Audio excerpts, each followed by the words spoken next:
Watch collecting can be a lonely hobby, especially when your friends don't really know the difference between a Speedmaster and a Seiko. But here's the deal. Once you tap into the right community, everything changes.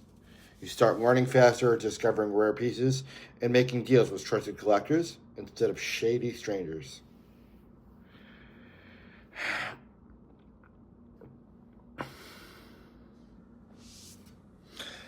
So, there are a lot of ways to do that, and I think we should really talk strategy. There are three main ways that I personally use to build my network. The first of which is local watch meetups.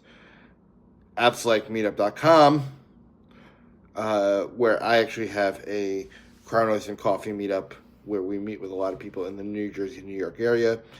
Or, simply enough, just search Red Bar in your city. Red Bar is a really cool networking community for people that are watch collectors. It's a great place to just bring your watches and talk. Online forums and groups are a second good way to do that. You have things like Reddit Watch Exchange and Facebook groups like Watch Collectors.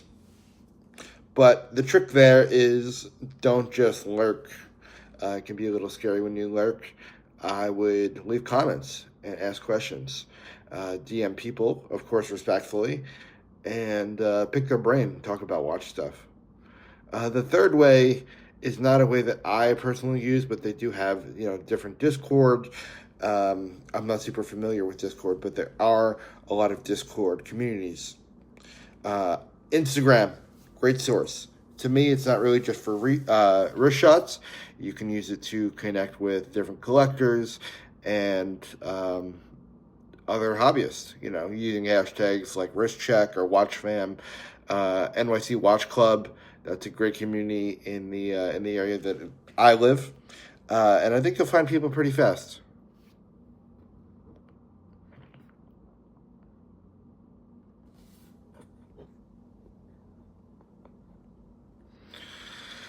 So, when you're talking about how to build that network, I think this is where a lot of people mess up. They don't always give correct value. A lot of them just want to receive that value, not give back. So, to me, it's really about giving value, not just flexing your grails, but really showing genuine interest in what other people are wearing, and having consistent conversation. Comment on things like straps and wrist shots. Share your deals, of course, without being too spammy. No one wants to see 5 or 6 watch deals in a 10-minute period.